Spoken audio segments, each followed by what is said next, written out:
¿Qué tal, respetada y respetados televidentes? Le doy otra cordial bienvenida al programa Semblanzas con Toño Sánchez Jr. Hoy, aquí en el escenario del Gran Congreso Nacional de Minería, me he encontrado con el senador Alfredo Rangel, a quien quiero saludar y agradecerle que después de su intervención nos haya regalado estos minutos para esta entrevista. Senador, mil gracias por atendernos. Es un gran placer estar con todos ustedes. Muchas gracias por la invitación y un saludo a todos los televidentes. Primero, permítame preguntárselo de esta manera. Históricamente, yo lo recuerdo hace muchos años, usted era el único columnista que por allí lo dejaban y todo el mundo hablaba de otros temas y usted era el único que se atrevía a hablar de seguridad, que se atrevía a plantear temas del conflicto en Colombia. Todavía nuestro ejército no era ese ejército con esa reingeniería que se hizo con el Plan Colombia. Y hoy, aquí usted, senador de la República, ¿qué diferencia hay entre aquel Alfredo Rangel y el de ahora, senador de la República? Pues esencialmente un poco más calvo, un poco más sereno tal vez, un poco más prudente. La vida lo va a uno llenando de un poco de sabiduría, de prudencia, pero esencialmente seguimos manteniendo las mismas posiciones, la misma actitud, los mismos planteamientos frente a esta realidad tan compleja del país, de la nación. Seguimos considerando que el tema de la seguridad es un tema esencial, básico, para que pueda haber desarrollo, para que pueda haber justicia, para que pueda haber equidad en el país. Si hay inseguridad, si la gente no puede ni siquiera moverse de un pueblo a otro, de una finca a otra, todos los discursos son vanos. Todos los planes de gobierno, todos los programas son vanos. ¿Qué sacamos con incrementar el presupuesto de la educación si asesinan a los maestros? Si no puede un maestro dar sus clases porque lo está amenazando la guerrilla o los paramilitares o las bandas criminales, etcétera. Seguimos considerando que la seguridad es un valor democrático, es un valor de la democracia, un valor preciado y que sin seguridad, insisto, no puede haber ni justicia, ni libertad, ni equidad, ni bienestar para el país. ¿Ha planteado usted algo hoy en este Congreso Nacional de Minería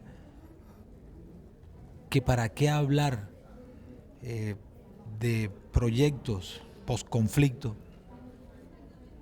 si ni siquiera existe un serio compromiso de uno de los grupos, de una de las partes que está sentada en La Habana?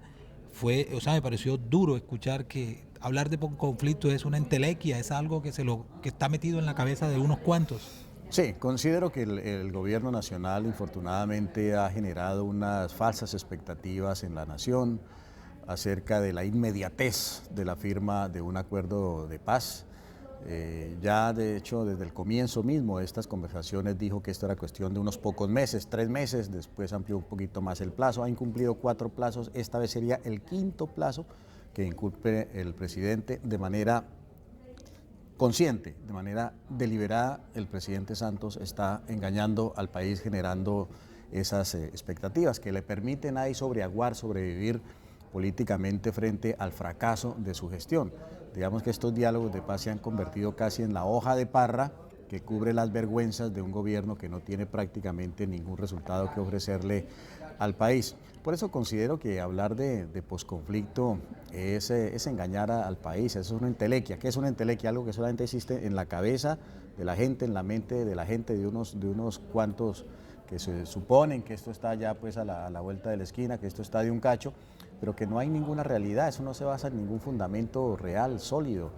Así que yo prefiero que el país siga aterrizado, enfrentando sus problemas reales, los problemas de la minería ilegal, de la minería criminal, de toda la crisis de la minería, que es en lo que estamos en este Congreso. Frente a eso hay que tener una política pública que le dé seguridad a los inversionistas, que le dé salidas a los pequeños mineros informales que están en una crisis terrible frente a la caída de los precios en el extranjero, la inseguridad jurídica en Colombia, etcétera. Así que yo no creo, como se planteaba, algunos planteaban acá, que esos son tareas o propósitos del posconflicto. No, aquí no, la suerte de la minería ni la suerte del país depende de que haya o no un acuerdo con las FARC, eso es algo absolutamente marginal.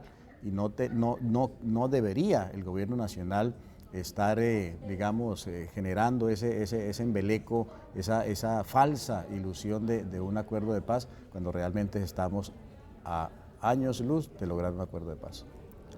Senador, ¿usted cree que lo mejor para este país no es que haya paz? O sea, que Sin haya, duda. que uno pueda decir, hombre, se sentaron con el ELN, arreglaron este problema, se sentaron con la FARC, arreglaron este problema, y por qué no decir con las bandas al margen de la ley también. Claro, no, estamos totalmente de acuerdo en que a esos grupos hay que desmovilizarlos, en que a esos grupos hay que desarmarlos y hay que eliminarlos como un factor, no físicamente, sino como un factor de generación de inseguridad y de violencia en el país. Y también estamos de acuerdo en que el diálogo es una vía para lograr ese propósito de desarmar y desmovilizar a estos grupos criminales, como se ha hecho en el pasado en tantas ocasiones. La diferencia nuestra con el gobierno es que nosotros no queremos una paz a cualquier precio, al costo que sea, entregando la institucionalidad democrática, entregando la seguridad jurídica del empresariado, de los inversionistas, de los propietarios. No queremos eso, queremos una paz con justicia, en donde los crímenes más atroces tengan un castigo. Si no hay castigo, sería un pésimo ejemplo para los colombianos, un mensaje de que el crimen sí paga. Si usted mata a una persona, le dan 60 años de cárcel, pero si mata a 1000, no le dan ni un día de cárcel y por el contrario le entregan una curul en el Congreso Nacional. Sería un mensaje nefasto, reproduciría las violencias en el país. Queremos una paz en donde haya respeto a la propiedad, queremos una paz con respeto a la institucionalidad democrática, no una paz armada con unos partidos del que surgiría de las FARC si logran coronar sus exigencias, donde ellos mantienen el poder de sus armas para seguir amenazando a la población. Así que queremos la paz, pero no a cualquier precio. Senador Rangel, pero ¿cómo interpretar que una persona lleva 40, 50 años en el monte y va a decir, oye, me voy a sentar con este Estado, para bien o para mal, tiene tanto de largo como de ancho, no me ha derrotado y me lo voy a entregar para que me meta preso? O sea, porque esa es o sea, le estoy casi que transmitiendo una pregunta que es un interrogante en muchos escenarios.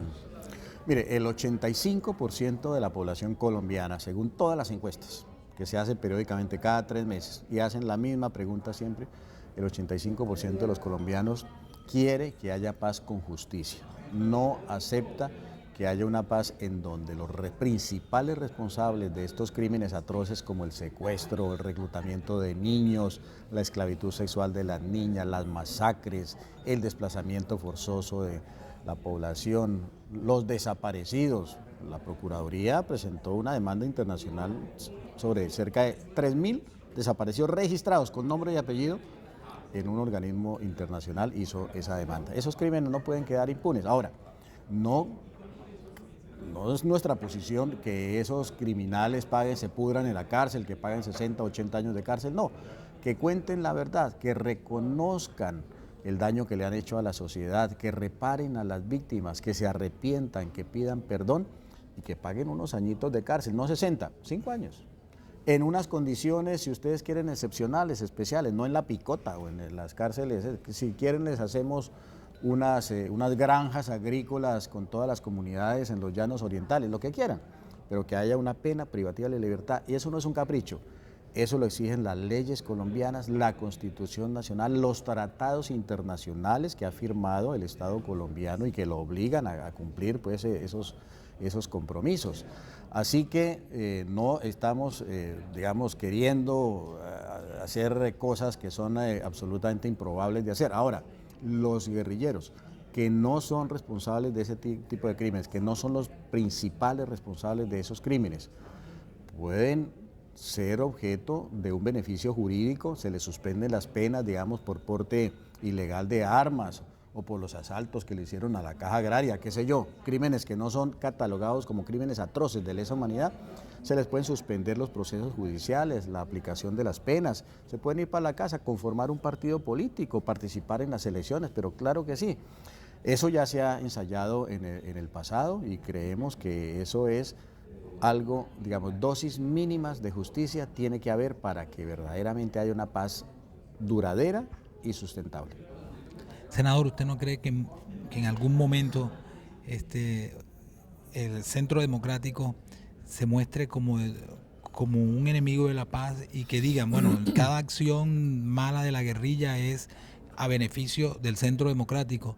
¿No creen ustedes que pueden correr ese riesgo cuando no es su verdadera intención ni es lo que ustedes están pidiendo? Yo creo que el presidente Santos ha fracasado en esa estrategia tramposa de dividir a los colombianos entre amigos y enemigos de la paz, entre amigos de la paz y amigos de la guerra.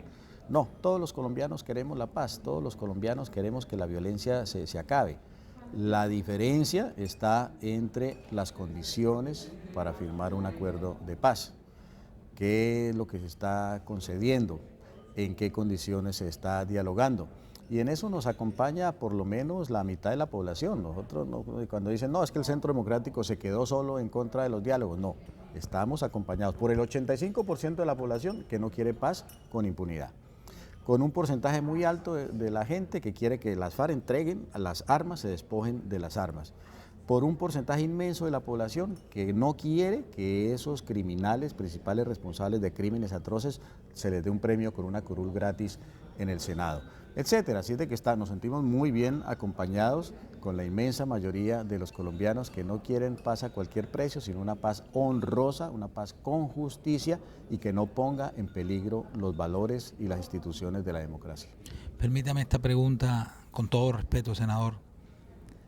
Yo a veces he creído, antes de hacerle la pregunta, de que el Estado colombiano ha decidido hacer la paz con el enemigo de la mayoría de los colombianos y con un grupo que ha humillado y que acabó con muchas regiones de Colombia, pero que ese Estado no ha querido hacer como la paz con sus mismos colombianos amigos a los cuales abandonó.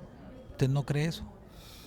No, yo creo que todos los gobiernos, mal que bien, unos con más éxito, otros con menos éxito, han hecho un esfuerzo por aliviar, digamos, las condiciones de inequidad del país, por avanzar en la educación, por avanzar en la salud, por avanzar en situaciones de mayor equidad, de menos abismo entre el campo y la ciudad. Yo creo que, si cualquiera hace una retrospectiva, a ver, haga usted, querido televidente, el ejercicio, ¿cómo vive usted hoy y cómo vivieron sus padres y cómo vivían sus abuelos? ¿Cuál es su nivel educativo hoy y cuál era el de sus padres y cuál era el de sus abuelos, etcétera? Y las condiciones de salud, las condiciones de la vivienda, etcétera. Mal que bien, hemos venido avanzando. Falta muchísimo, muchísimo. Y este no es el país de los sueños, ni esto es un paraíso, no, ni más faltaba. Tenemos que seguir avanzando en mayor equidad, mayor justicia, mayor bienestar para la población. Estamos todavía muy lejos de una situación plena y deseable. Pero yo no creo que se pueda señalar al Estado pues como el enemigo del pueblo, el enemigo de la población. No creo que se pueda decir, como dice la guerrilla, que esto es una democracia falsa, que esto es una democracia de mentiras. No, esta es una democracia vibrante, actuante, pluralista. Aquí en Bogotá, por ejemplo, llevamos 3 gobiernos de izquierda, de gente que ha sido de extrema izquierda, ha gobernado durante 3 periodos. Claro, han destrozado la ciudad, ese es otro tema.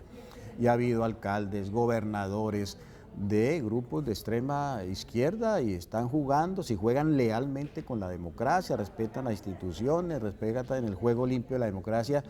Yo creo que hay que defender esta democracia, hacerla mejor, mejorable, claro que se puede mejorar mucho, pero no, digamos, justificar la violencia con el cuentico de que el Estado es enemigo del pueblo, con el cuentico de aquí no hay democracia, que esto es una dictadura, con el cuentico de que el ejército es una organización criminal, etcétera, porque esas justificaciones de la guerrilla a su violencia contra el pueblo colombiano, esos argumentos son absolutamente inaceptables. Senador, yo vengo de una región que es Córdoba. Córdoba ha sido avasallada por todos los fenómenos de violencia que ha habido. La guerrilla, autodefensas, paramilitarismo, narcotráfico, hoy bandas al margen de la ley, corrupción. Y la pregunta que le hacía anteriormente venía a eso. O sea, ¿dónde estaba el Estado cuando a Córdoba se la toma la guerrilla? Y usted, antes de ser senador, excelente estudioso en temas de seguridad y de violencia en Colombia. A eso va la pregunta, es no por omisión. No estoy planteando que haya sido una política institucional de abandonar a ese tipo de abandono, como por ejemplo como Córdoba. Y hoy Córdoba, ¿qué tiene, senador? Estigmatización. Claro. Una persona va en un carro de Montería a Medellín, ven placas de Montería. Bueno, esta gente debe ser paramilitar. Claro. No sé Así qué es. cosa. Entonces, Sí. es por eso. Sí, es un hecho evidente, pues, y los cordobeses lo saben, pues, de primera mano, porque lo han sufrido en carne propia. Córdoba y también otros muchos departamentos del país, también ha sucedido en Sucre, en el sur de Bolívar, qué sé yo, en el Caquetá, en el Putumayo, en Arauca, en el Casanare, en zonas del norte de Santander, en el Magdalena Medio. Efectivamente hubo un posicionamiento de estos grupos criminales de todo pelaje, pues de todo tipo, de toda ralea. Y el Estado durante mucho tiempo, décadas enteras, despreció esa amenaza, creyó que eso era poca cosa.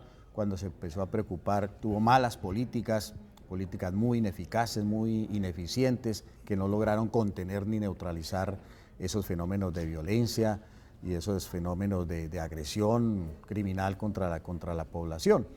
Yo diría que afortunadamente el gobierno del presidente Uribe logró darle un viraje total al país con unas políticas de seguridad muy firmes y muy eficientes, de la mano de la población, con el apoyo de la población, lograron recuperar, avanzar mucho mejor en la recuperación de la soberanía del Estado, del control del Estado sobre muchos territorios. Y se logró debilitar de una manera también muy significativa esas bandas criminales. Las FARC, por ejemplo, tenían 18.000 hombres en armas cuando empezó Uribe. Al final tenían 6.000 hombres, o sea, lo redujo a una tercera parte, el ELN igual. Desmovilizó a la inmensa mayoría de los grupos paramilitares. Se redujo el narcotráfico de manera significativa. Íbamos por el camino correcto. No quedó el país hecho un paraíso, pero íbamos por el camino correcto. Si se hubieran continuado esas políticas, yo estoy seguro de que la situación del país hoy sería mucho mejor de la que estamos viviendo. En mala hora, el presidente Santos desmontó todos y cada uno de los programas, de los componentes de la política de seguridad. La consecuencia es el deterioro de la seguridad que está viviendo el país de una manera tan crítica. No puedo sustraerme de ahora pasar al tema de justicia y paz. En su momento, cuando se iba fomentando la ley, primero se llamó alternatividad penal, después tuvo otro nombre hasta quedar como la ley 975 de justicia y paz. Yo recuerdo que mucha gente puso el grito en el cielo por todo lo que se decía. Pero hoy, inexplicablemente, esas mismas personas que gritaban por esa ley están pidiendo cosas peores que en esa ley del 975 no está. La pregunta que quiero hacerle es, ¿debe el Estado cumplirle a todos estos postulados en los cuales ya el Tribunal Superior de Justicia y Paz está diciendo que sí cumplieron y debe darles la libertad porque han cumplido y le han hecho ya la sustitución de la medida? Lo que usted dice es totalmente cierto. Aquí hay una hipocresía de parte de muchos sectores, sobre todo sectores que son, por decirlo suave, ideológicamente muy amigos de la guerrilla. Criticaron la ley de justicia y paz que se le aplicó a los paramilitares, dizque porque era una ley de impunidad, que porque solamente le daba 8 años de cárcel a los responsables de crímenes atroces, que eso era una farsa y que eso era impunidad. Hoy en día esas mismas personas están diciendo que esa ley de los paras es muy dura para aplicársela a la guerrilla y que a la guerrilla hay que darle total y absoluta impunidad en aras de la paz. Entonces es un doble rasero, es una hipocresía que es absolutamente inadmisible, porque ¿cuál es la diferencia entre una masacre que cometieron los paramilitares y una masacre cometida por la guerrilla? Ninguna. El reclutamiento de un niño por la guerrilla o por los paras es igual de atroz. El desplazamiento forzoso, las desapariciones, etcétera. Para crímenes iguales debe haber castigos iguales. Esa es la justicia. Esa es la justicia. Todos con el mismo rasero.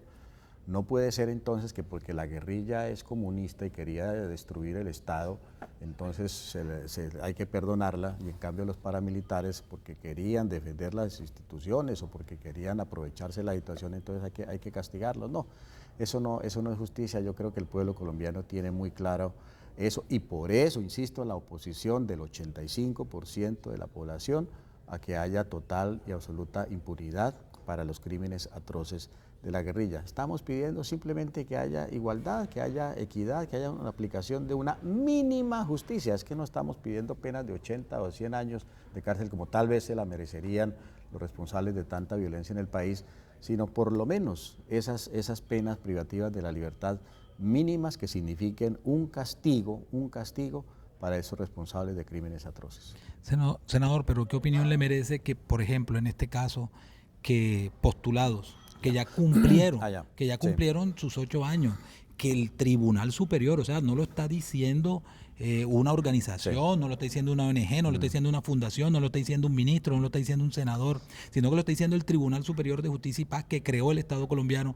Vea, mire, esta persona sí aplicó para... Sí, a mí me parece que la justicia en Colombia debe ser seria. Y las personas que se han sometido a la justicia, a unas reglas de juego determinadas y que han cumplido con esas reglas de juego, digamos, de confesar todos sus delitos, de entregar sus bienes, de resarcir a las víctimas, de arrepentirse, de pedir perdón, de tener un propósito de enmienda, que no le están haciendo daño al país y que se sometieron a esa ley de justicia y paz. Pues hombre, hay que jugar limpio, hay que jugar las reglas del juego, y si esas personas han jugado limpio, pues la justicia también debe jugar limpio, y esas personas, si cumplen esos requisitos, pues deben quedar en libertad. Me parece que hacer trampas por fines o causas o razones, argumentos puramente ideológicos, eso deslegitima el Estado colombiano y desvaloriza la palabra del Estado colombiano. Quería preguntar, por última pregunta, para no abusar más de su tiempo, el tema del narcotráfico, el tema de qué hacer con el narcotráfico. ¿Usted cree que está bien negociar con ellos? Yo creo que el principal cartel de la cocaína en Colombia de lejos son las FARC. Si se desmontan las FARC y las FARC entregan sus cultivos, entregan sus laboratorios, entregan las rutas del narcotráfico, entregan los bienes producto del narcotráfico, la reducción del tamaño del problema del narcotráfico en Colombia sería enorme. Daríamos un paso muy grande avanzando en eso, y el Estado tendría mayores posibilidades de luchar con más contundencia en contra de ese delito.